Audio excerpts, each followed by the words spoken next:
Muted. Hey, happy Wednesday night, everybody. Welcome to Deep in the Plus. I'm your host, Rob Whiteside. Thank you guys so much for being with us. We appreciate you. Happy Studios Day to those who celebrate. May the 1st, 1989 is when the Hollywood Studios, then MGM Studios, opened. And, so happy Studios Day. Tonight, though, we're here to talk about something far more serious, and it is May the 4th. So we're going to be talking about Star Wars with the Star Wars gang, starting with Nick Cicero. What's going on, man? Hey, happy to be here talking some Solo. Excited to do so. Yup, and Desi. I have a really good feeling about this. Don't you, though? Honestly, I was really excited when we started talking about, hey, what are we going to do for May the 4th? And you were like, hey, let's do Solo. I don't think this is what you had in mind, but I watched it beginning to end, and it's a pretty serious bit, so I don't know why you chose that one, but we're actually going to be talking about a different Solo. It's Solo, a Star Wars story, so I don't know, man. There's a lot to be said about this, and I think that this is a very divisive movie? Is that a thing to say? I want to start, though, before we start going into this movie, and I want to ask each of you a very important question. It's the desert island question. Coming to you first, Mr. Cicero. If you were on a desert island with only one piece of Star Wars content, one show, one movie, what would that one movie be that you'd be satisfied with watching over and over again for the rest of eternity? Wow. Yeah. So if it's a TV show, do I get the series? Yes. Or is it not? Okay. Then I think I honestly have to take Mandalorian. Because it has, for me, a lot of rewatchability. For me, that is one of the closest things that feels like consistently Star Wars these days, and it's easy to take one of the original films or any one of the films that you might like, but if I'm stuck on a desert island somewhere, I want Baby Yoda with me. All right, that's fair enough. Desi, same question. I probably would have said The Last Jedi, except that I know it feels like it has been ruined by The Rise of Skywalker. I feel like that movie just completely pulled apart everything that I loved about The Last Jedi. So I'm going to go with Nick, yeah. Because you get more hours worth of watching if you're watching a full series. And agreed, if I'm going to be on a desert island, I want Grogu with me. Okay, that's fair enough. Honestly, and this is going to be a shocker to no one, Empire Strikes Back for, ride or die.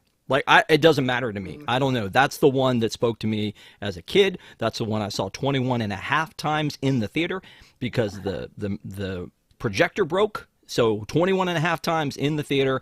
Loved that movie. All my favorites. Never get tired of that one. But I do agree with you guys. Mandalorian is top notch. Honestly, Nick, I thought you were going to go and say Clone Wars. Because I know that you're an Ahsoka fan, so I thought Clone Wars. And when you were like, "Is it a series?" I was like, "It doesn't get any longer than Clone Wars in the Star Wars series, right?" So yeah, you would have had all of it at your fingertips there. So to my knowledge, as we talk about a Star Wars story, Solo, a Star Wars story, they had plans to do a bunch of these movies that were going to be outside of the canon. They're still going to be canon, but they're going to be outside of the main Skywalker storyline. And they started with Rogue One. And everything I heard about that was that it started out as one story and it didn't test well. And they brought in Darth Vader and they changed what it was supposed to be, where it was supposed to be separate. This is a galaxy far, far away, and we keep running into the same droids everywhere we go. So it's really kind of weird that they had to attach it to the existing Star Wars movies for it to matter.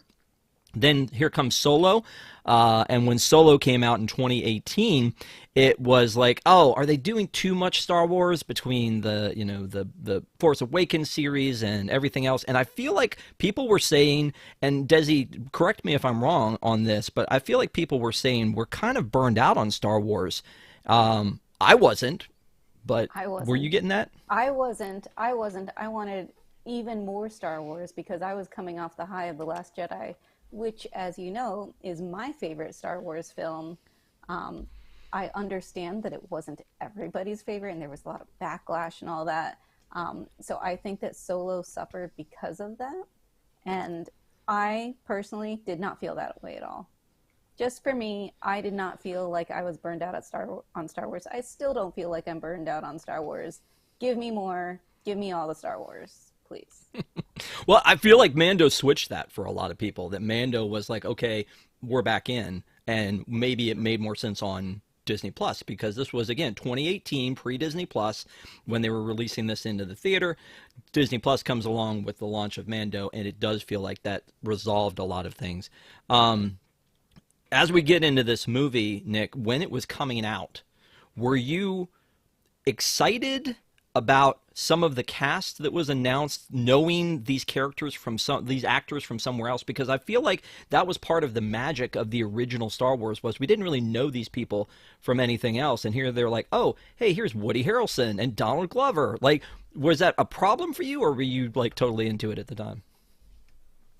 I was into it because I think there's a big difference when you're starting a Star Wars trilogy or series. You can go with unknowns because you're going to build them up throughout the course of the franchise. I think when you're doing these one-offs, you have to have some star power in there.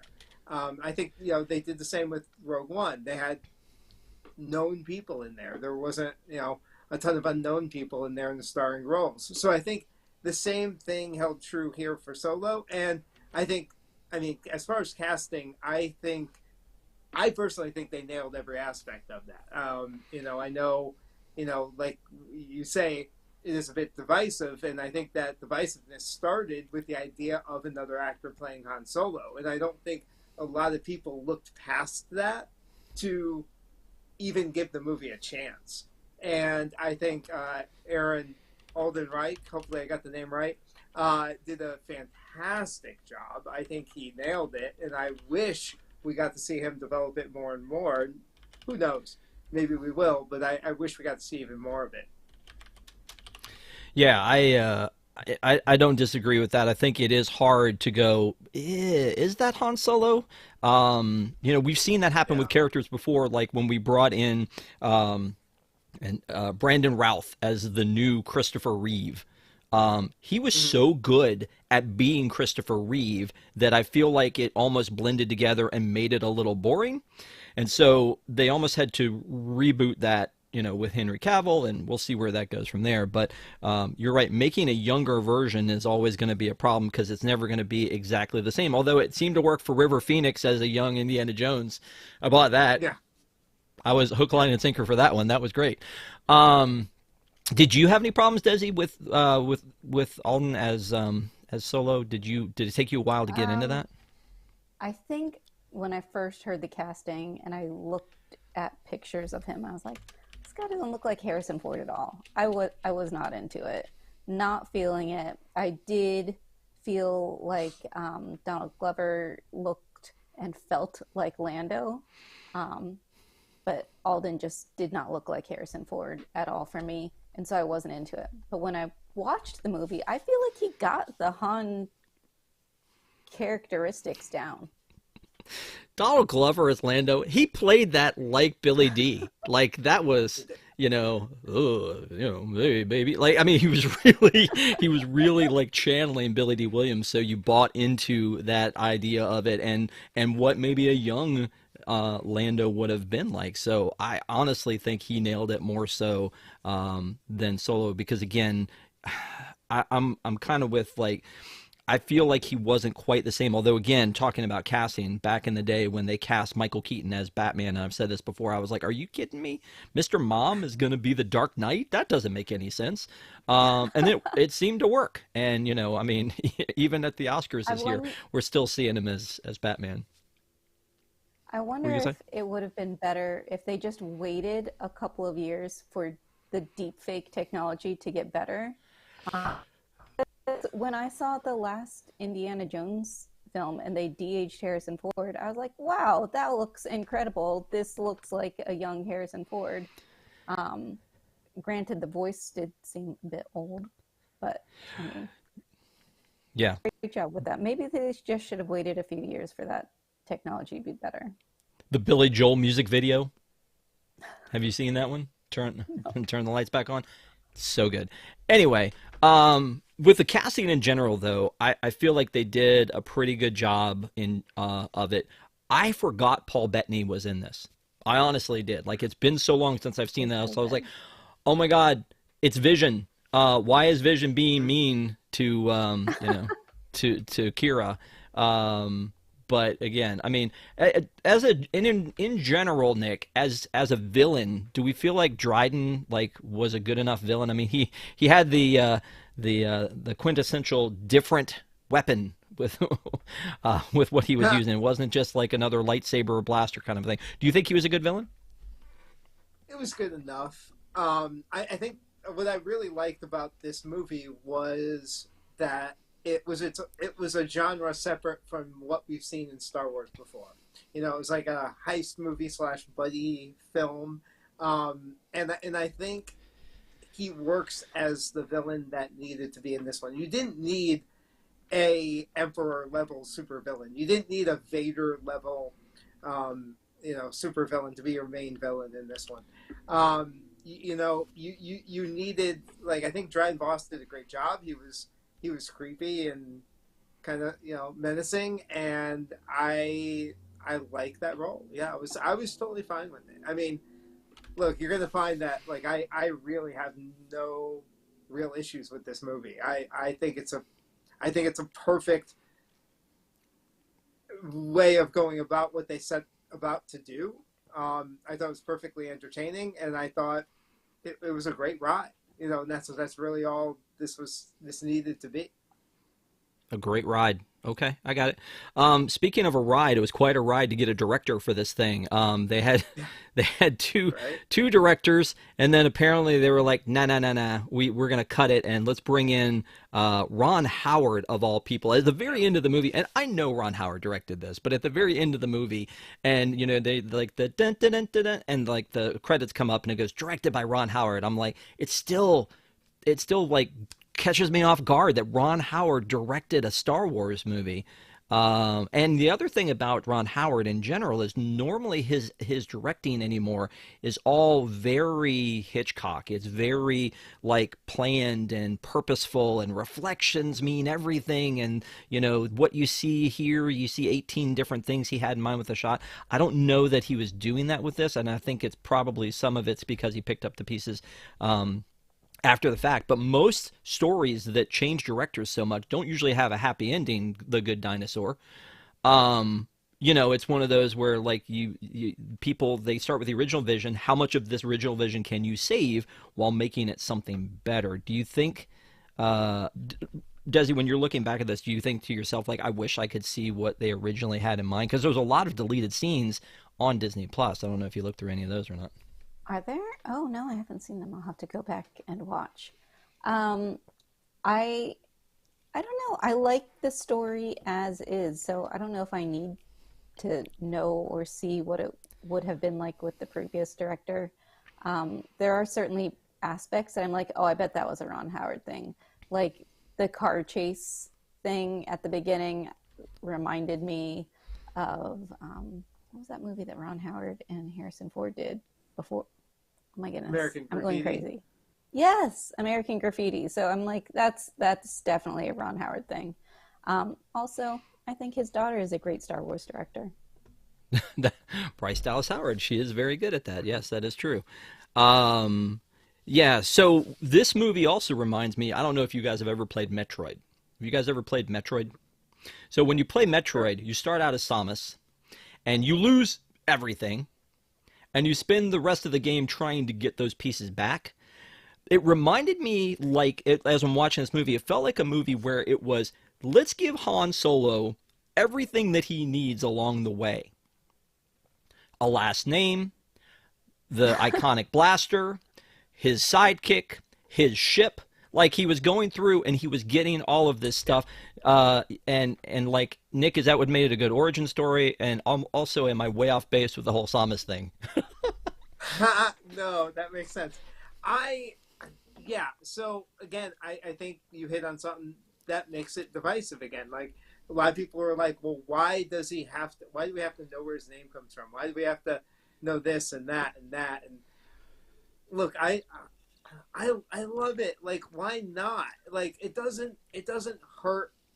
It doesn't hurt the original content to add more stuff to it outside of it that helps flesh out those characters in that story. If you don't want that stuff, if you don't care about how Han Solo got that stuff, you don't have to consume it. You don't have to care about it. But I think the Star Wars universe is so rich. There's a lot of untold tales. I'm fine with storytellers trying to tell these tales. And in this one, look, they were trying to hit on all the beats. They look, exactly what you said. They knew that there were certain beats that they have to hit. He has to get the Falcon. He has to apparently he has to get the dice too, or we have to do the dice thing. I know that was like a big thing for everybody too, because now all of a sudden Han Solo's dice are everywhere. We have to see the Sabacc in the card games. He has to meet Lando. I didn't expect him to get his name. I didn't see that coming. But I'm fine with all that. Like, I think all that enhances the ride as we go. Like, that's what we're here for. We're here to have fun. At the end of the day, we're here to have fun and see Han Solo before we met him in Star Wars. And I think they did a great job of incorporating all that stuff without being very like, oh, look at this. Like Star Wars at times can be very guilty of, hey, look at this. The one that always stands out to me is the Death Star hologram in Revenge of the Sith, when they're like, when they could just be in the background and then they like stop everything and zoom in on the hologram of the Death Star, being built. And it's like, yeah, no, we get it. In this one, I think it all happened very organically. So it was fan service, but it wasn't heavy-handed. I think so. That's my opinion, yeah. Gotcha. So I'm going to get bullied for this, but I have a question specifically for you, Nick. Coaxium. Yeah, I mean, I think I've only gotten the third one once on the Millennium Falcon ride at Disney. Yeah, it's tough. But doesn't it seem like they made it a bigger deal in this than we've ever seen it before? I mean, obviously it was the gold, but I mean, it starts from the very beginning when he shows up with Qi'ra and he's like, "Hey, I've got this, and this is enough credits to get us through." But again, it was almost like the star of the show in this one. Yeah, and that may be due to some of the issues with making the film and them needing that I guess MacGuffin, or that thing, that thing to drive the story along to get us from point A to point B. I'm not saying that this was a perfect movie by regular movie standards, but it was a fun ride as far as the Star Wars movie. And you're right. Yep. I mean, they did have to kind of invent things or do things to get us from point to point. They had to give the characters some kind of goal or motivation in order to tell the story. I never thought it got in the way of the story, but yeah, I mean, look, a lot of things Disney era does is they like to harp on these things. Oh, Coaxium, that's a cool nerdy Star Wars thing that you like. Let's make it a thing. The dice, let's make it a thing. Blue milk, let's make it a huge thing. Put it everywhere. Right. Like Disney is doing that a lot. And look, I mean, Star Wars is hugely commercialized now, and it's no longer a single storyteller telling the story. So we're gonna have to deal with that kind of stuff. Yeah. I thought Well, before we go on to this, I need to address the super chat in the room, which is Jungle Cruiser gave us a super chat that says, "Desi, that is one good-looking Star Cruiser glass on the table. Also, it must be Yeah. hard not to talk about Kylo. Of course, it's hard for her not to talk about Kylo.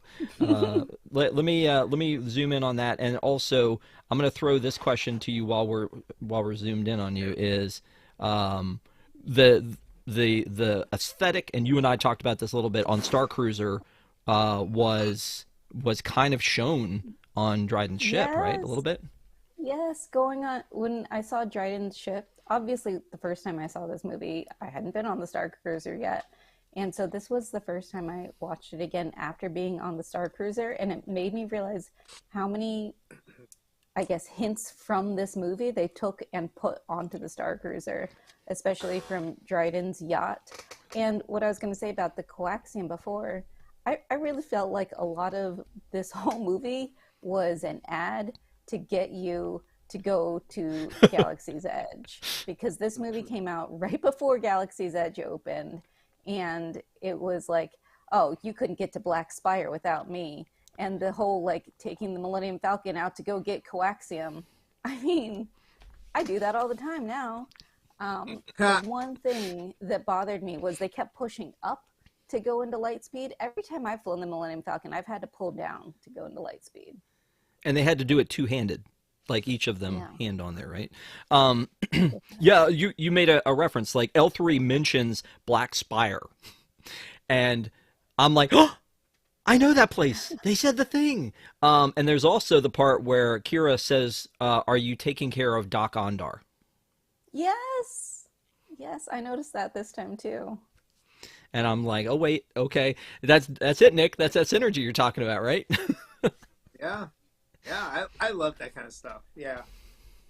So let's talk about something else then. And again, this movie is a fan service in some ways because of the, again, finding all of the things for Han and introducing us to all of those things. And obviously, and we'll talk about this at the end, obviously they had visions of it going further. Uh, and and it didn't. Hmm. But Yet. right, yet. But there were two things, Nick, that stood out to me that were sort of expanded universe. One of them is when Qi'ra is fighting in the salt mines, and L3's like, "I've never seen that before. What is that?" And she says, "It's Terrakasi," which I'm probably mispronouncing because when I was a kid, I called it Terrakai. But there was a video game called Masters of Terrakasi or whatever, where you would play as the characters, and it was a fighting game in Star Wars, and I loved it. I don't know if you've ever played that before or not. Have you? I had played it. I had never owned it, so I definitely played it with some friends. It wasn't one I played that much of, so I didn't get the reference in the film. Honestly, it didn't click with me right away. But once somebody brought it up to me, yeah, I was like, "Oh, that's cool. I love that." The funny thing about the game was that I still remember several things about it. One of them was that you could play like versus each other, so you could play like Luke versus Luke, but the announcer Mhm. would go Oh yeah. Chewbacca versus Chewbacca, ready, fight. And and Yeah. so A again, it was old trooper. school PlayStation, but I've never heard it mentioned anywhere before. I mean, again, it Yeah. was probably in expanded universe books. I'm not a big reader, but I had never seen that. The other thing that came up was Aurora Singh, where they're like Tobias Beckett killed Aurora Singh. Yeah. I mean, again, I love throwing in references like that. I think that's that's one of those.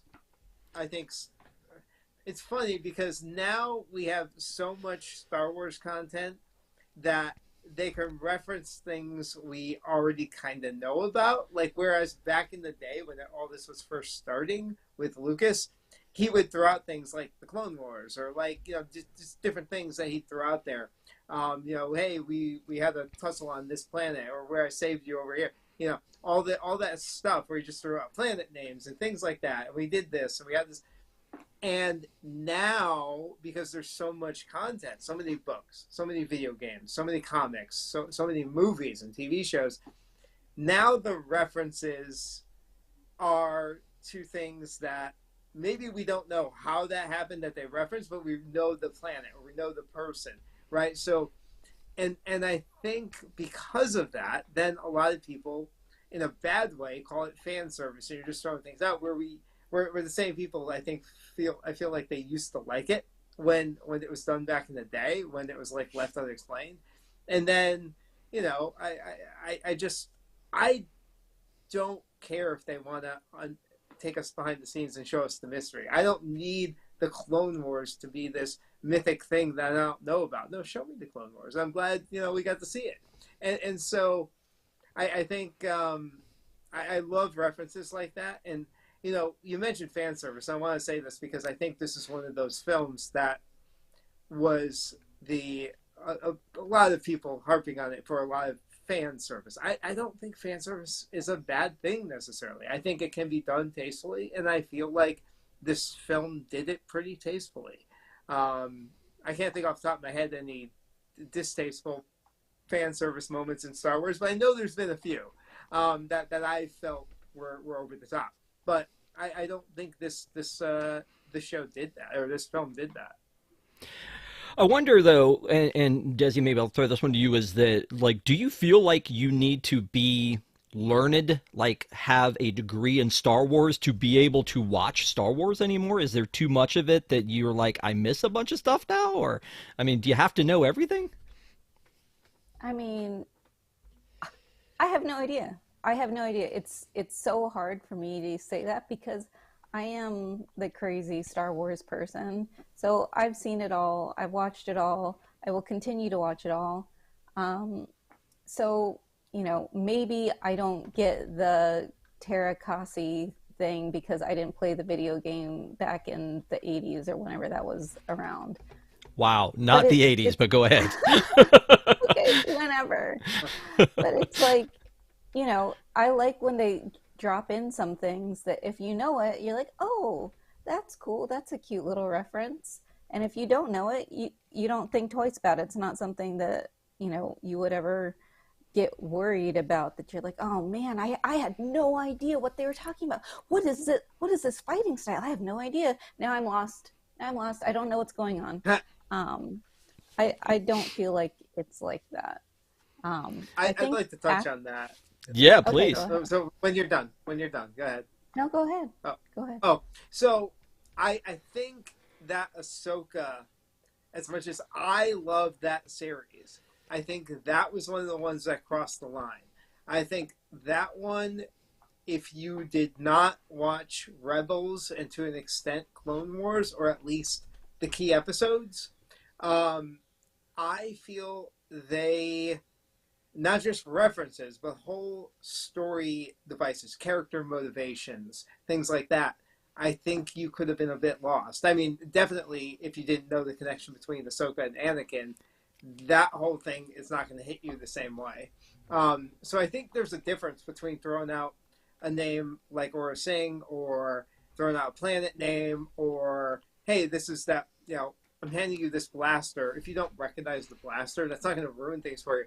I think Ahsoka crossed that line for the first time in my mind in a major way. A Star Wars property crossed that line where, oh, you're probably not going to really enjoy this or be able to follow it unless you know some of the history. I think Solo, my thing with Solo, though, I'm not sure, and kind of like Desi, I'm not able to remove myself from my Star Wars knowledge enough to know if it's an enjoyable entry film into Star Wars. My guess is that it's not. My guess is that Solo isn't a good entry point for somebody that's never seen Star Wars. I don't think it's a really enjoyable film if you don't have some of the backstory. Well, and maybe that's what I'm talking about when we talk about fan service, is that it's for the fans. Oh, I think And I it's a don't mean better it to be a fan yeah, I don't mean it to be a service bad film. thing, but Yeah, like, yeah, when that Star Cruiser I was just showing you comes through that that channel, it's almost like, hmm there's a Star Cruiser. Okay, okay. yeah. Um, and they start talking about the Kessel Run and all these things that we know, and this, hey, there's this job on Tatooine, and you're like, oh, I know what that is. I feel like a lot of this movie was kind of meant to be that. What I don't like hmm is I still think, and I'm going to see Phantom Menace on Saturday in the theater. But what I don't like about that movie that still drives me bananas is, why did Anakin have to be the one that made C-3PO in this huge world? Why did Anakin have to be the one that made C-3PO? It drives me nuts. And so anyway, but yeah, I think to your So, point though, I, yeah, go ahead. well, I want to say, my point of view always, and I know this isn't about Phantom Menace, but you brought it up. I I did. think I give more leeway. I always give the leeway to the creators, right? Like, they're telling the story they want to tell. I never get mad at anybody for ruining Star Wars or ruining what I love because they went in a different direction. They decided to tell a different story. I mean, but in the case of the first six films, that's the dude who made this stuff. He could tell whatever story he wants. He decided that Anakin built C3PO. Who am I to argue with that? I don't really care. Like, I'll go along with it. I'll play along with it. Now, if in some book they retconned it, like George Lucas never did that. In some book they retconned it. I'm I'm gonna question it a little bit more. Like, why'd you do that? But I usually give the creators of the content the benefit of the doubt. They're the ones writing the content. It's, I could like it or I can't, but I'm not gonna. I'm not a fan that gets upset that you did something that I don't like. You know what I mean? Like, it's like, all right, there's enough stuff out there, especially these days. I'll move on. I'll go to something else. People get upset about stuff, but this is also the same guy who made Leia Luke's sister after having her kiss him. So Well, there you go. Right? Like, so come on. Well, what about like the Luke or Han and Leia's twins? Like, that was something, like you were saying, that happened not in the George Lucas canon, but it happened somewhere else. Um, yeah, I get what you're saying about that, but also I think sometimes I'm just like, it didn't feel right. Like the last the last Skywalker. Anyway, let's talk a little bit about the fact that that this movie is, again, sort of an origin story, and it kind of takes you on a journey. And you mentioned this earlier, Nick, is that it's like it's kind of a different kind of Star Wars movie. Disney Plus labels it as sci-fi slash crime. Okay. Would Um, you agree with that? I know you said heist, but would you agree crime? but no, I mean, no. It's like I said, it's to me it's more like heist slash kind of almost buddy comedy film, like a little bit. Like, I one of the things I really loved about this whole idea of what they were trying to do is that we were going to get different genres of Star Wars. Like, Yeah, Rogue One was a gritty war film, right? Like, we hadn't seen real gritty war in Star Wars, and that was really cool. And this one was a totally different tone to me than any other Star Wars. I was really excited. Like, look, I at this point, right? It's out of George Lucas's hands. At this point, I want to see all the genres. Like, I literally want to see a Star Wars comedy. I like, besides like Robot Chicken and stuff like that. I want to see a real Star Wars comedy. Let's do it. It's about time. And I'd love to see all these different genres. I was hoping Disney Plus was the place to explore that, and I still think it might be. But we're in such a weird time right now where streaming was the platform to do all these things, and now they're rethinking the business model for that, and that's so we're not getting all the things that we were kind of promised there. So it'll be really interesting to see if they can figure out the business model. This is the perfect place to just give us all the experimental stuff, right? Like, and so you kind of mentioned it before, Rob, that like if we were a few years later and they had figured out this business model, I think we would see the Rogue One, the Solo, maybe a Solo series spin-off from the movie. They could be more experimental and do all these things that they thought up in their head. I mean, what was it? Like, they were literally going to come out with a Star Wars film every year, right? A numbered film a trilogy every other year. then a story, then a trilogy one, then a story. Yeah. Yeah. Yeah. And they were like, no, we're not going to do that.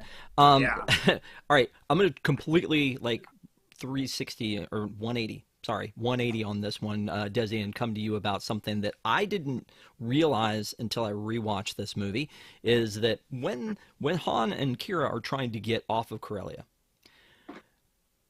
I was like, I felt bad that Han had to leave her behind, and I felt like there was going to be some animosity, the fact that he left her behind when they got back together.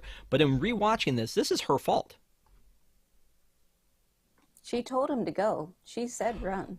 But before that, she wasn't going to give up the coaxium until the woman opened the door, which then extended the time for them to figure out what was going wrong and only let Han through. So I think it's her fault.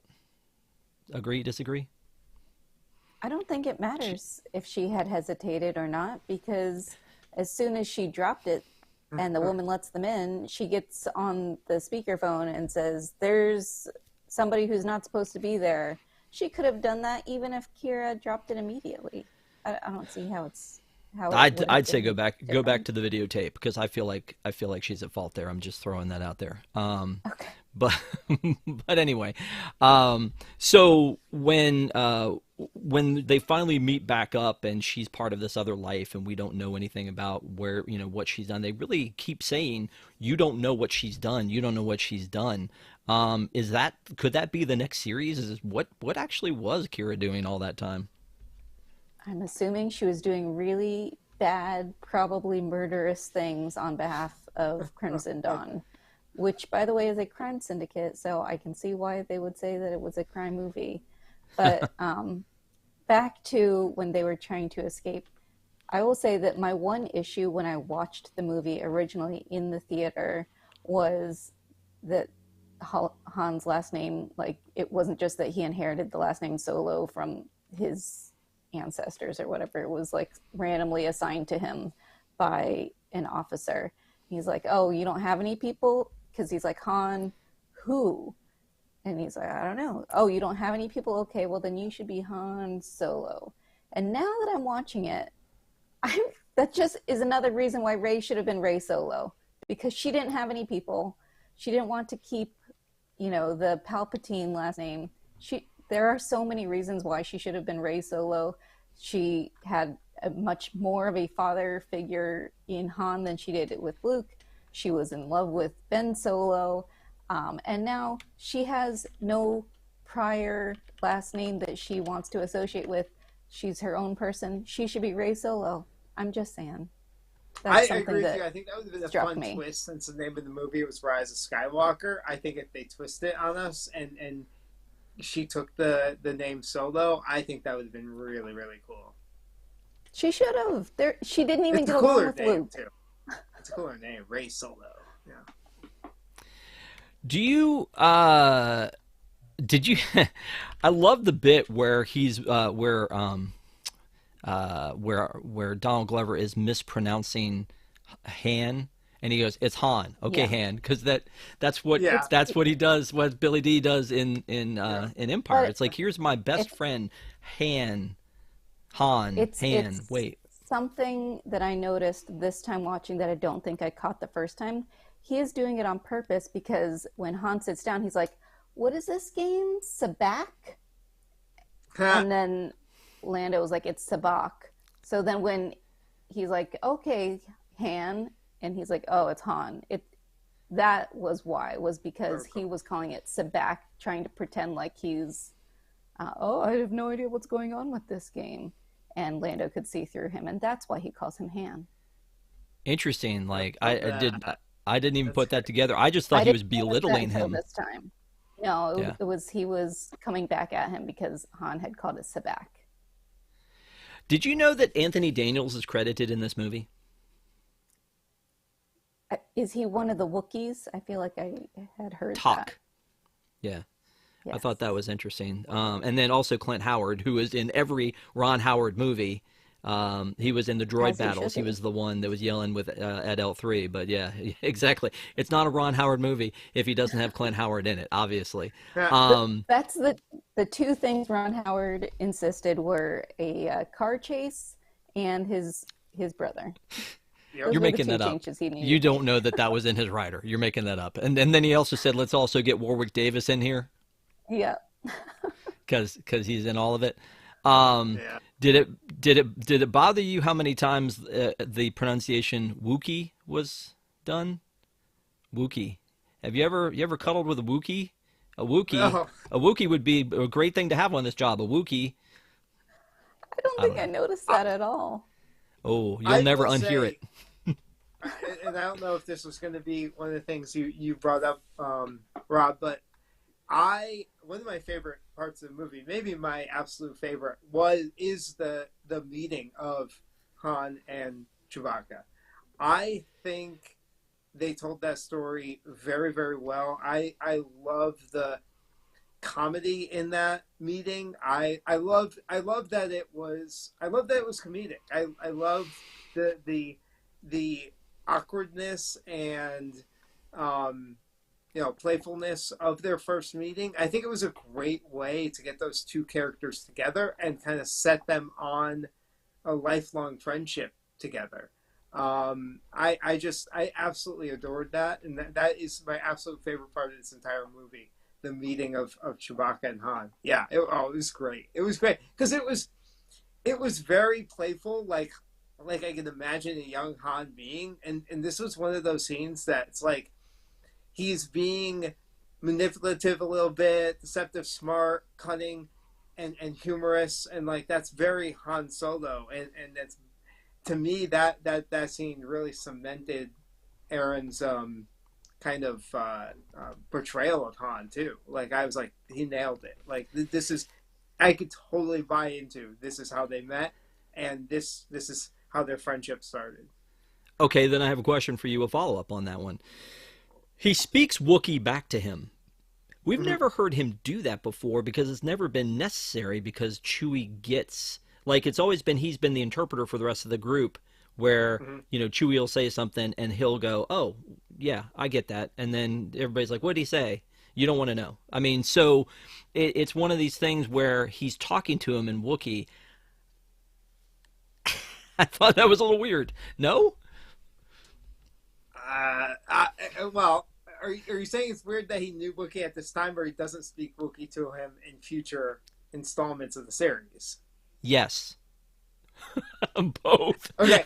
Well, look, I mean, Han. There's no once they become friends. There's no reason for Han to speak the Wookiee language because they understand each other.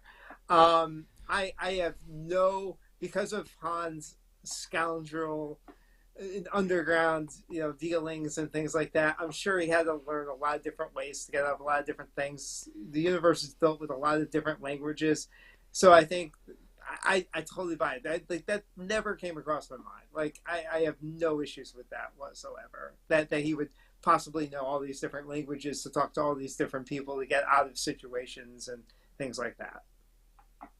I mean, Gotcha. didn't he even? Didn't I mean? No, okay. On Corellia, everybody spoke basic, right? I think. Um, I don't think Yeah. he had to talk any other languages there, but No. I don't have any issue with that. Desi, this scene right here, where they're doing the heist and they're taking like the train. I mean, this is basically like the smuggler's run, right? Somebody went, Yeah. "Oh, you know I what? Let's told just make you. this." This is I just know, a right? big ad. This is a big ad for Galaxy's Edge. Um, Going back to the Wookiee language thing, I think maybe Han's pronunciation just isn't that good, or he's just not as confident. I know that, like, when my grandparents wanted to talk to me in their language, I would I would answer them back in English because it's not that I didn't know it. It's just that I wasn't as comfortable speaking it. So it's like I could understand them, but then I would reply back in English, and I knew that they understood me. Yeah. Okay. That's fair. So back to this Smuggler's Run ripoff. This reminded me a lot of Rogue One with a scorched earth thing because they've introduced this entire crew, and then we just kill a couple of them off. Like we kill off All of half the them. crew like that. Like, I mean, and again, it's like we've just met these characters. I've just met you and I love you, and now they're dead. I mean, we couldn't have saved any of these people, Nick. Like, again, it reminds me of Rogue One. At the very end of Rogue One, you're like, well, they just introduced this to everybody, and then they killed the entire crew. Well, in this particular movie, I mean, for a story from a story writing sense, they're pawns to get us to the next piece, right? So they serve their purpose of Solo getting introduced into the next piece of his life. So you don't want to, in a story like Solo, you want to keep things pretty basic. You want to let us fall in love with certain characters. They didn't look. They killed them off, but you didn't even give us time to fall in love with them, right? Like there was no real connection. There was no understanding that if you knew what this film was going to be, there was no understanding that you would be deeply connected with those characters. So I don't think this was a film. They already introduced us to Qi'ra. They introduced us to, a new bad guy that we had to get to know. There wasn't room to introduce us to other characters. They had to just serve a purpose and get out of the way. So I again, no problem with that from a story writing sense. Can I ask you guys a couple of trivia questions, just to see Oh if you no. Oh notice Lord. them? Yeah, I know. But thank you to everyone who's in chat. We're watching. By the way, Nick Neko is in chat and said that something I think we said when we reviewed Ahsoka, which is Ahsoka is Rebel season 5. Like that's Yeah. and I agree 100% with what you said. And I think we talked about it then. Is it was quintessential Rebels, and you had to have seen Rebels really to understand what was going on. Mm-hmm. I only have a couple that I came up with while I was watching this, and I thought, oh, you know what? These two, they know everything, and they're not hard questions. So when a Star Wars movie, as we know it, opens up, and I think we all get those feels back in the day, the 20th Century Fox logo, dun dun dun, because it's like, oh, here it comes, and then we lead into the typical intro to a Star Wars movie. The Star Wars story movies do not have that. And I think that that's trying to set them apart. We don't have that long crawl, etc. What did this have in the opening that other Star Wars movies do have? A long time ago in a galaxy far away. Yeah, it did. So again, Who? Um.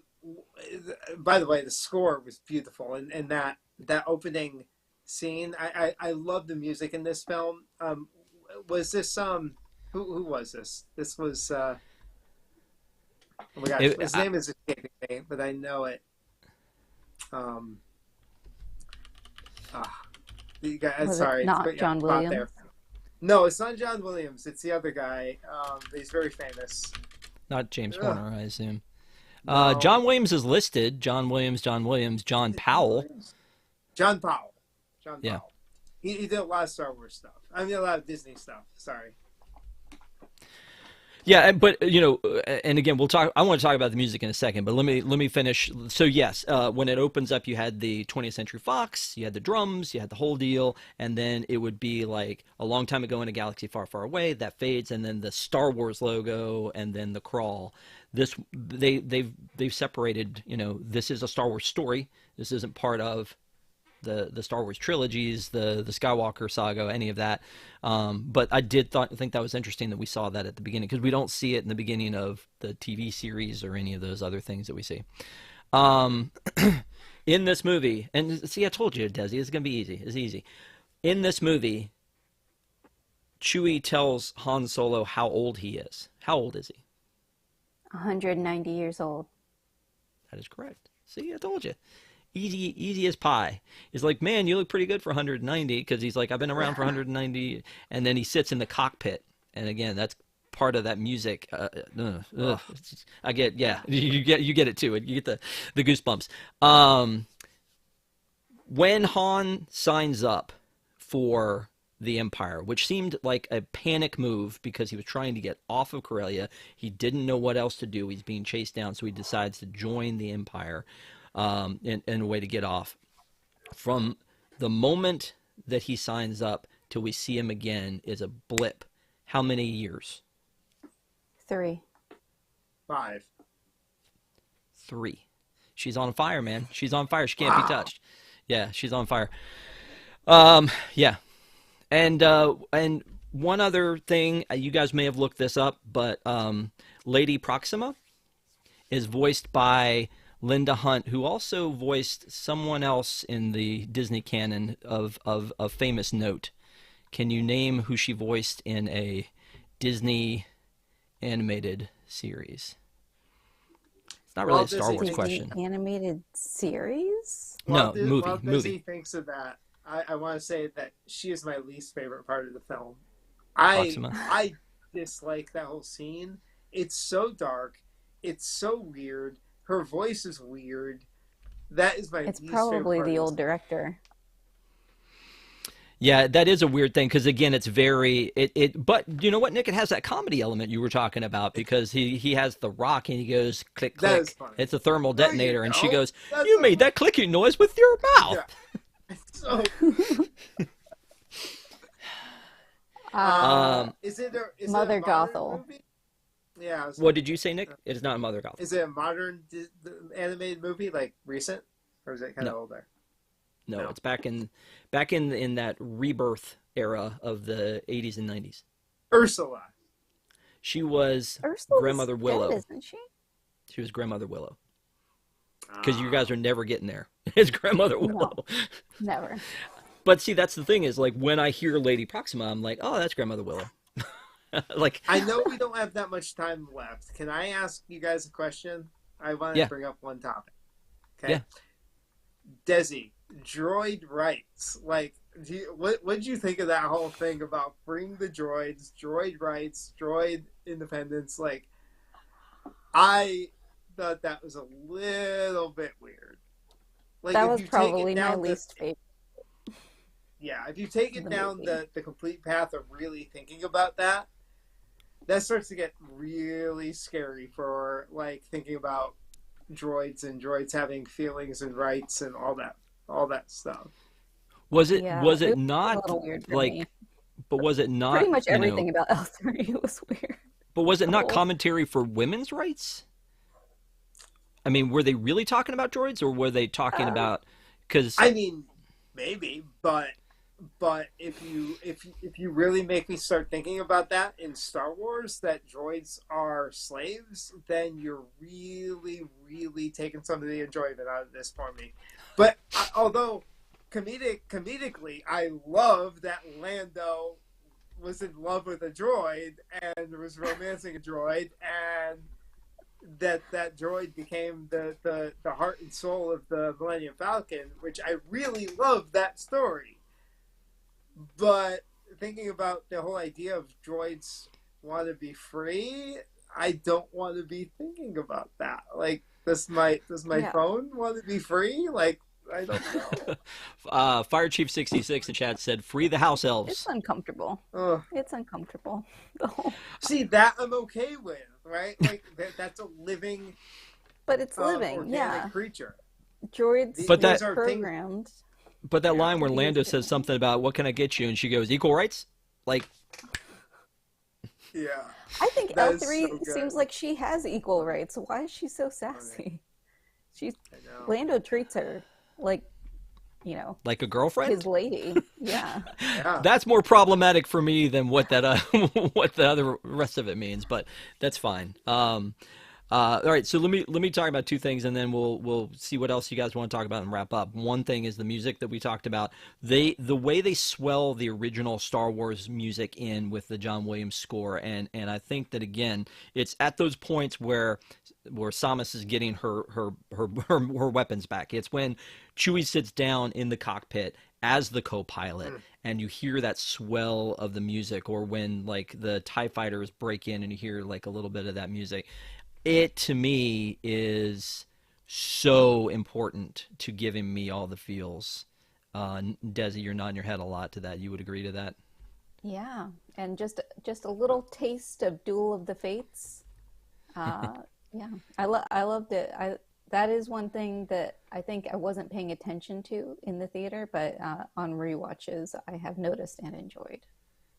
Yeah. And the same thing with you, Nick, the music. Well, yeah, it's a common thread that keeps everything together, right? So you could have these crazy genres of Star Wars. Not that this was that crazy, but I mean, you could do whatever you want with Star Wars. That again, that's what I wanted. That's what the promise that kind of is unkept now, at least for the time being. But you can have these very, very different genres, but there has to be this intertwining thread, and the music is the place to have that thread, right? So the music is that place, even if your visuals are going to be different, your thematically you're different, pacing wise, and even the way you shoot it, right, is going to be different if you're not going to have the wipes and things like that. But the music keeps that thread together and connects you with the real feelings. I mean, that's the same way I feel about the Disney parks, right? For me, it's the audio part of the parks that ties me to memories of past visits to the Disney parks, and it's the music that keeps things alive as you're walking around listening to those music loops, and you hear music loops that have been there for decades or tied to old attractions that were at that park, and the same thing with the Star Wars music. It's that thing that just puts me in that mood. Yeah, agree. So the last thing I wanted to say was there is a moment, and I want to know, each of you, I want to get your thoughts on what you felt at this moment, like what you were expecting. I was waiting for this. All right. When this moment happened, because I was not a big Clone Wars fan, so I didn't know where we were going with this. And when this popped up, I'm like, wait a minute, is that like the very first? I was beside myself. Is that like, it's an interesting twist that we get to see the return of Darth Maul, I feel like. But let's start with you, Desi. What was your feeling when you first saw that? Were you like, oh, I know exactly who that is? Or were you like, oh my gosh, what did they just do? Or like, what was your feeling there? Of course I knew who that was, and I already knew that he was alive, so that part wasn't the shock to me, that Darth Maul, or just Maul at this point, was alive. For me, the shock was, oh my gosh, there he is in live action again, and it's Ray Park. Right. So exciting. And I think they used the Clone Wars voice, like that wasn't even Ray Park's voice, so that they... Well, it wasn't Ray Park in the original one either. Yeah. Right.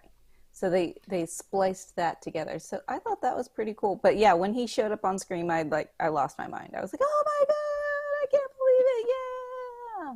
Yeah. So I was all for it. I know other people who are like, what? Didn't he die? Wasn't he cut in half? What is going on here? But for me, I was thrilled. I was excited. All right, Nick, same question. I hyperventilated. I think I stopped breathing for a little while. I like, my heart started beating faster. I think I dropped my popcorn. I was like, oh, this is the greatest thing of all time. I was so happy. I mean, this is what makes me happy as a Star Wars fan, right? Like, all right, again, is this fan service? I don't know. I don't care. This was awesome. This was like to put you've already established Darth Maul's life. I don't care if there were people that didn't watch the Clone Wars and didn't know he was still alive. I don't really care. It doesn't matter. This moment wasn't for you.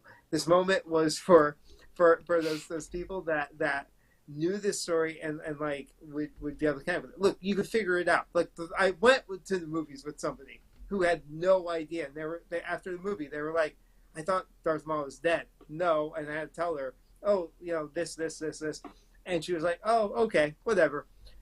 Look, this moment was jaw dropping, and what I really like about it is that this film and Rogue One both had these jaw dropping moments at the end where you had Vader being the kick butt Vader that we all knew he was, just never saw it on camera, and you know, it was like, all right, you know, you gave it to us.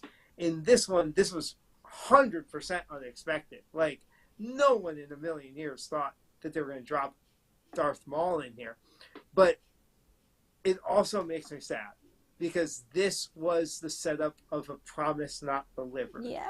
And this would have set off a really, really cool series of films or shows that had the crime syndicate with Qi'ra and Darth Maul, and you know, it got me so excited for what they said was going to come of this, and it never came. Now, look, it could come again. That'd be great. Things never really die. Darth Maul shows up in everything now, so I think, you know, we still have the possibility. I just think, man, what could have been, but we have that moment, and I will never forget. Like, seriously, like, that is one of those Star Wars moments that I will never ever forget. Like, Vader coming down the hallway, seeing Darth Maul at the end of that film. It's just one of those moments that's burned in my mind. Yeah, that's the Rogue One scene though, because you're right. That does give the same vibes of here comes Vader, but this is again what I think they originally had talked about not doing in the Star Wars stories, is intertwining them this close, and I think it does make a difference. Unfortunately or fortunately, it makes a difference. I know people that were pissed off because it was like, you almost got through a Star Wars film without seeing a lightsaber, and you know what? Like, shut up. You know what? Like, just calm down, right? I don't get the again. I think I could be wrong, but I really feel like a majority of the people who are upset about this film never wanted to give it a chance. And I hate saying that because I feel like I'm dismissing people, but like, if you didn't like the film, you didn't like the film.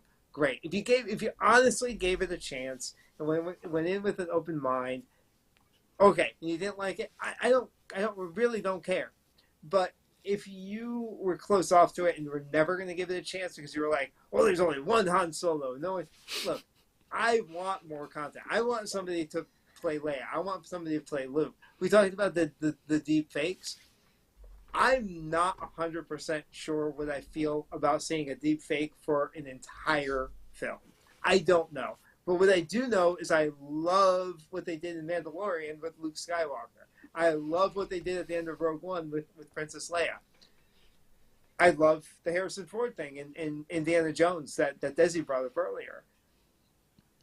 I'm open-minded to a whole film about that, but I'm also very open-minded to recasting. And if you could recast a young Luke Skywalker or a young Princess Leia, go for it. I know what you're doing. I don't need you to, like, I don't know. I just, like, I could go with it. I'm a human adult that can just go with it and be entertained, you know? Yeah. All right, so Desi, anything else that you want to talk about before? Because one thing I would like to talk about is what comes next, but anything else you want to talk about there? So the one thing that we didn't mention that maybe caught my attention watching it again was the girl who plays Enfys Nest. She gets typecast as a girl who hides behind a mask, leads a rebellion. People think that she's a strong man, and then she takes off her mask and turns out, oh no, she's a young girl. How many movies and shows can she do that in? That's crazy. She played the exact same character in Winter Soldier, the right? Winter Soldier show. Yeah. What's Yeah. up with that? I thought that was really weird. Yeah. And, but I have to agree with Nick 100% about people were just not giving this a chance. I think if people went into it with an open mind, they would have a really enjoyable time. But I think that there were just some sour fanboys out there who were upset with The Last Jedi, upset that anybody was Han Solo other than Harrison Ford, and they were never going to give this a chance. And that's why it didn't do that great at the box office. But I think, like, what a shame. What a shame that we lost out on what could have been an incredible series of movies or TV shows. I'm still hoping that the Lando show happens, because I think Donald Glover says he's still writing it. It's still happening. But I would have loved to see an entire Disney Plus show just following Qi'ra and Maul and going on their Crimson Dawn adventures. I think that would have been awesome. I would have been all for it. Well, there were a lot of those opportunities, right? The what happens next with Qi'ra, what happens next with Chewie and Han on their way to Tatooine, or actually showing us what that job was that went so bad. I don't need to see the Han and Chewie so much because like I already know what their future is. Like fill in the blanks for me with Qi'ra and Maul. That's what I wanted to see. That's I think the end of the movie where you see Maul, that was the whole OMG moment where right. I wanted more of a payoff on that. Like Nick was saying, like you toyed with me. You put it out there, and now I'm sad because it's not going to happen. Just like when you show me all of the Muppet stuff was going to be in Hollywood studios that never happened. The Great Muppet Movie Ride. Why? Now I'm sad. Exactly. I feel sorry for Emilia Clarke because I thought she did a great job as Qi'ra, and then she got kind of shafted with like the worst role possible in any Marvel installment ever. Oh. Probably, again, for both of those, it was probably teed up that there would be more. And, because of the direction or the success or lack thereof, it didn't end up working out. But do you think that, so there is still conversation with Lando, whether it's going to be a Disney Plus series or the other conversation was making it a movie again, is if we do that, and Nick, I'll start with you, if we do that, couldn't we tell those stories weaved into Lando? Of course. Yeah, I think it's funny how, first of all, like that they're now swaying back to things are going to be movies released in the theater because they're like, oh wait, we can make more money if we release it in the theater, get a few ticket sales, and then put it on the streaming service and people will be subscribed there too. Like, so I think yes, because like think about all this other stuff that introduces other side stories, right? So we have, like, Ahsoka had a few different side stories in it. Mandalorian had a bunch of different side stories. And Boba Fett had a bunch of different, a few different side stories weaved into it. I mean, in fact, in Boba Fett, there was a whole episode dedicated to the Mandalorian. So, yeah, 100%, I think you can make Lando the star. And I think, like Desi says, like, I think that's the way to go because Han, we have plenty of Han. Let's focus on Lando, and Han could be a side character in Lando's story, right? And like we could check in on Han. Han could drop in on Lando every once in a while. Chewie could drop in without Han. We could do a whole bunch of different things. But even then we could check. Obviously, I think Qi'ra and Darth Maul would be a big part of that as well. But then they don't have to be every. Like if it's a series, they don't have to be every episode characters. If it's a movie, they could just be a little chunk of it where we go see something they're doing and they can help us get to the next piece of the movie, help the story move along. So I think any of that can work. Yeah, I think, and that'd be really exciting. I'd love to see that. Well, I mean, there does seem like there's a possibility. I mean, there is a logo, yeah. So I mean, there might as well be a movie or a series, right? I mean, you've got the logo. You're halfway there. You might as well go ahead and put this together. I I'm just gonna say I don't think it should be called Lando. I think it should be called the Calrissian Chronicles because when Right? when he's making his diary, he's like Calrissian Chronicles episode, whatever. That's what the TV show should be or the movie. That's what I think. I'm still gonna watch it either way. I just feel like if you've So already got the name there, why don't you use it? yeah, I'd love for the idea of the movie to be present day Lando or older Lando reflecting back on his stories. So almost like every episode Yeah. starts with him reflecting back on a So story. we get Billy D and Yeah. Donald Glover. Yeah. Yes, Yeah. Make yes, that happen. 100%. Call I'm somebody. in. Call somebody. Make it happen. That sounds perfect. So again, we're about to wrap up here. I want to say thank you guys for being here. Any last things before we get into final round here? Either of you? No, I think we Okay, got cool. it. Thank you guys for being with us. Don't forget, we had Park Center last week at 9 p.m. This Sunday, we're going to do another Park Center, even though if you were down in Florida, you're probably taking part of Stage 89. Sunday night, after all of those festivities are over, we will do a Park Center. So hopefully you will join us for that at Sunday night at 9. And don't forget that in the coming weeks with Deep in the Plus, we have the Cinderella story that we've already done, The Cat from Outer Space. Now, Epcot Becoming was going to be, next week is going to be Return from Witch Mountain, which is with Tony from Witch Mountain. The original Tony, Ike Eisenman, will be with us. Very excited about that. May 15th was going to be Epcot Becoming, but we've changed it inside out, Desi, because we thought when they dropped it on, like, just like everything else, when they dropped it on Nat Geo last Monday, that we would just be seeing it the next day. No, July. Yeah. So we'll talk about that, but not till July, because not until it's on Disney Plus. But I want to give a big shout out to our WIGS members. Thank you guys so much. The WIGS, WDWNT, Interglobe Society. Thank you guys for being members of our Patreon. If you want to learn more about that, you go to patreon.com/WDWNT. Also, I wanted to share my only piece of of solo merch is this Magic Band. That's literally the only piece of solo merch that I ever Aw. bought. And oh, look at that! Nick's got his shirt. Okay, it lines I up love perfectly it. with the logo. So, do you have anything to show off as far as solo goes, Desi? Nothing. I'm Ooh, I sorry. thought you were a fan. Okay. I'm a Ben Solo fan. Before we give our final thoughts on this, the one last question I have for you guys, and I know we're running long, but it's Star Wars. We get excited.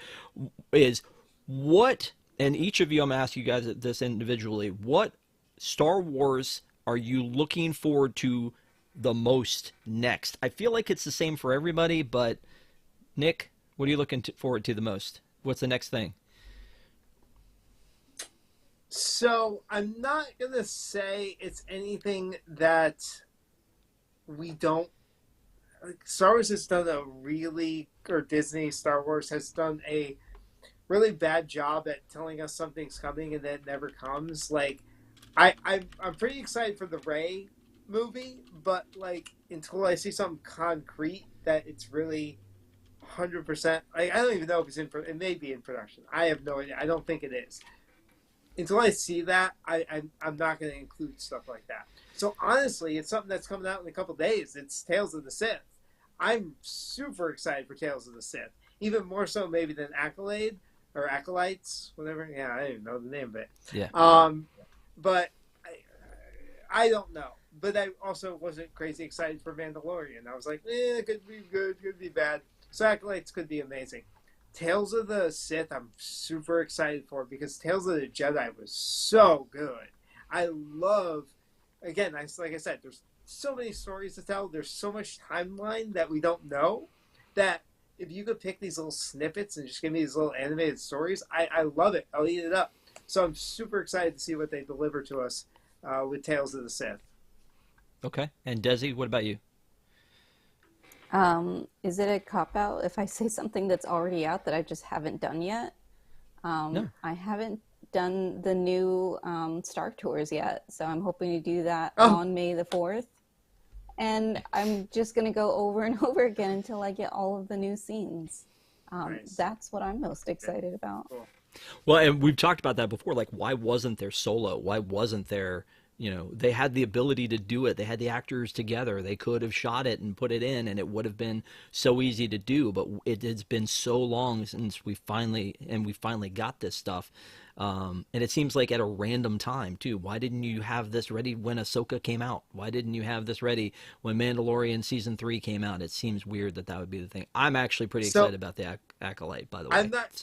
I'm not going to complain because I agree with you, Rob, but I'm not going to complain because the reason why is because this was the promise for a lot of Disney attractions that had the ability to be updated regularly, and we didn't get it.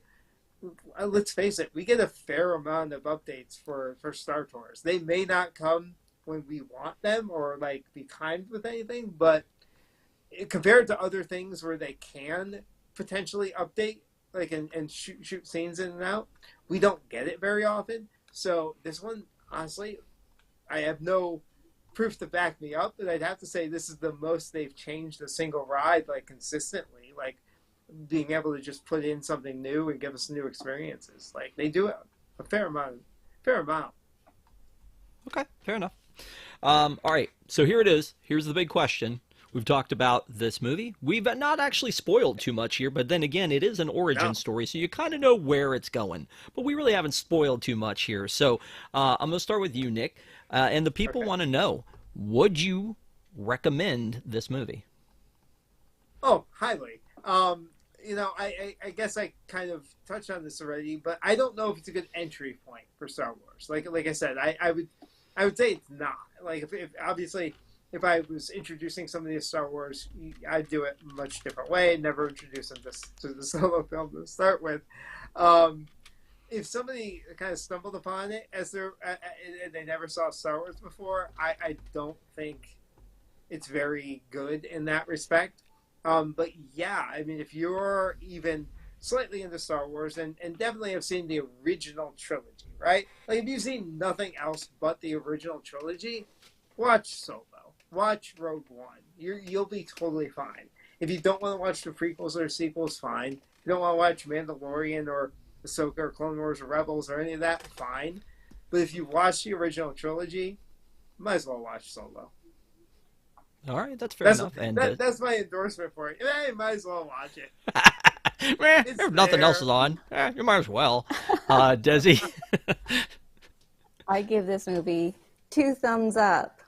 Oh, Lord. Oh, Lord. Of course. I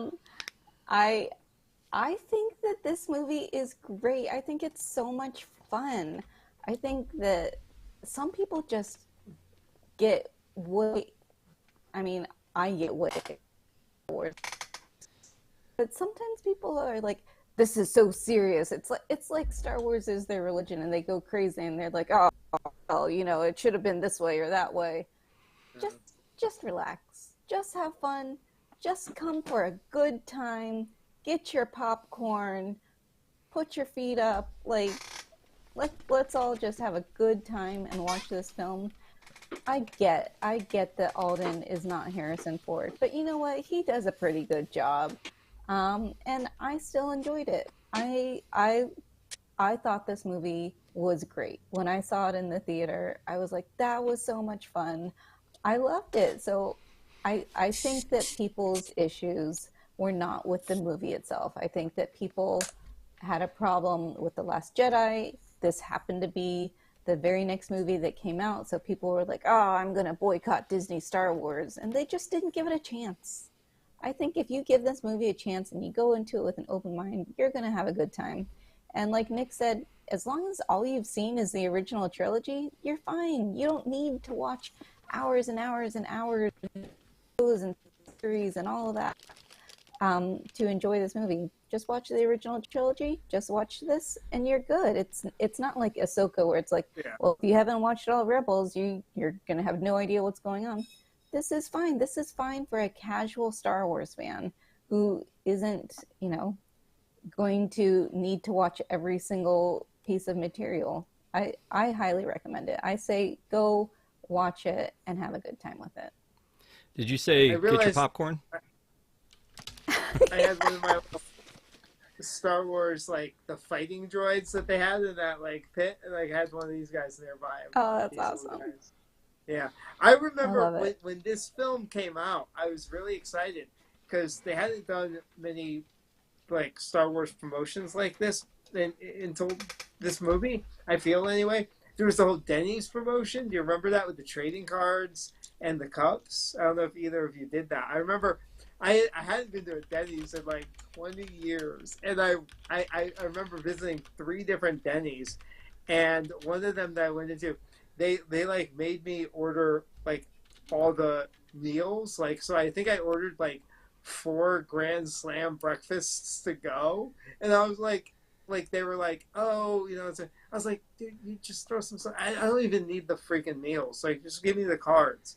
And so they were like, do you really want four of the meals? And I'm like, just give me one, I guess.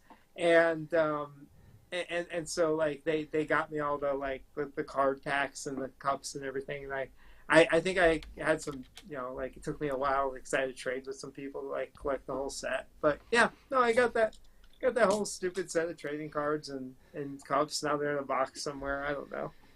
But it was a fun memory, right? Going to Denny's and trying to get that stuff. So there was It's one a video problem. game. Like, There's an app game coming out called Star Wars Hunters. I don't know if you guys have heard about that. They announced it at like the Star Wars Celebration like 2022. My son and I played it. We got these posters for it. He was like, "It's never coming out." It's yeah. coming out June 4th. But again, like we've said with other Star Wars stuff, Nick, hold your breath. But one of the characters in it looks a lot to me like whatever L3 is. Oh, Does that not a little bit, or am yeah. I just making A that little up? bit, a little Yeah. bit, a little bit. Yeah. So. Anyway, that should be pretty exciting. Nick's gonna play with his toys for the rest of the night. Wow. You know, I'm just gonna throw in. I would recommend it too, and I think that it was one of those things like the Marvels and Wish that the internet tore them up. And then when they hit Disney Plus, people are like, "Oh, this is pretty good. I didn't know." And I don't know whether it's because their expectations were lowered or because it was free now and they could watch it, or what. But I feel like that this one was up against the same thing. And I think now that it's available on Disney Plus, it's definitely something you should do. Every year I watch a Star Wars movie on May the 4th. This year I mentioned I'm going to see Phantom Menace in the theater, but and usually it's Empire. But you know, however you all intend to celebrate, maybe you can celebrate with watching Solo, a Star Wars story. Thank you guys so much for crewing up here. I think we should get together for the Acolyte. Maybe we do a watch along on that one, just for that one episode, and try something a little bit different for Star Wars. But we can talk about that as we lead up to it. But thank you guys for being here. Thank you guys for watching. We appreciate you. May the 4th be with you. And have a great Stage 89 if you're down in Florida. Go say hi to Nick, and we'll see you next time. Have a good one.